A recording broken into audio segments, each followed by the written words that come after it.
Ils se sont réunis sur une île privée. Ils ont créé une institution secrète. Et aujourd'hui, chaque dollar que vous touchez est contrôlé par ce qu'ils ont décidé en 1910. À la fin de cette vidéo, vous comprendrez pourquoi la plus grande puissance économique du monde n'appartient pas à son gouvernement. Derrière le nom officiel de Système fédéral de réserve, se cache une réalité bien différente. La Fédérale Réserve n'est pas une institution gouvernementale comme on pourrait le croire. C'est une entité privée, détenue par des banques commerciales, qui exerce un contrôle absolu sur l'émission de la monnaie américaine et les taux d'intérêt. Son influence s'étend bien au-delà des frontières des États-Unis, touchant chaque économie mondiale. Mais comment une telle institution a-t-elle pu voir le jour? Et surtout, qui tire vraiment les ficelles? La structure de la Fed révèle d'emblée son caractère privé. Contrairement aux idées reçues, elle n'appartient pas au gouvernement américain. Ses actions sont détenues par les banques commerciales membres du système, qui en sont à la fois propriétaires et bénéficiaires.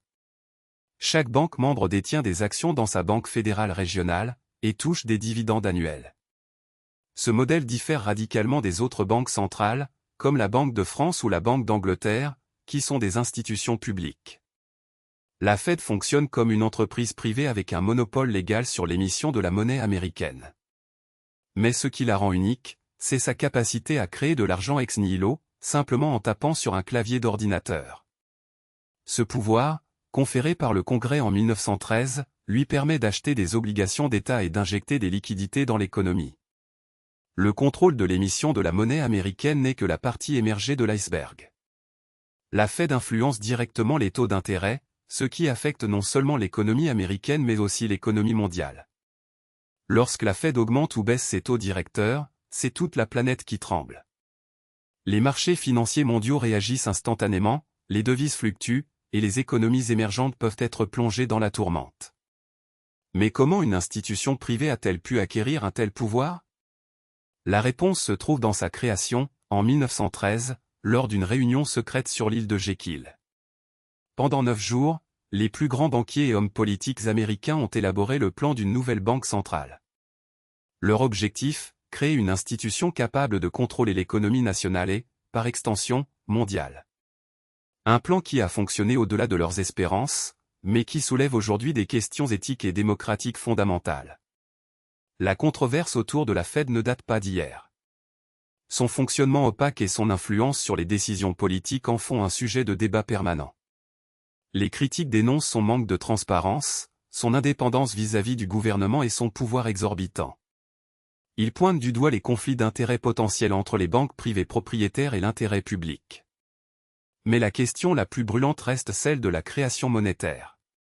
En ayant le pouvoir de créer de l'argent ex nihilo, la Fed peut-elle être tenue responsable de l'inflation galopante et de l'endettement massif des États?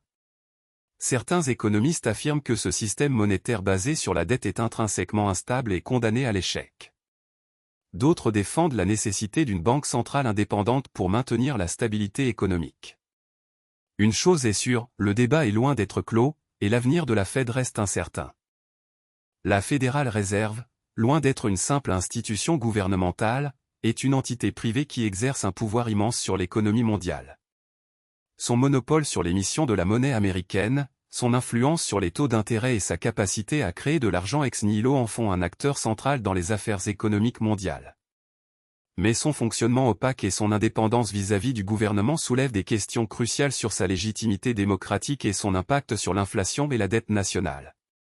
L'histoire de la Fed est celle d'un pouvoir privé qui s'est emparé du contrôle de l'économie mondiale, souvent dans le plus grand secret. Et vous, pensez-vous que cette situation est acceptable dans une démocratie? Derrière chaque dollar que vous dépensez, derrière chaque décision économique qui affecte votre vie, se cachent les échos de cette réunion secrète. Mais qui contrôle vraiment les leviers du pouvoir?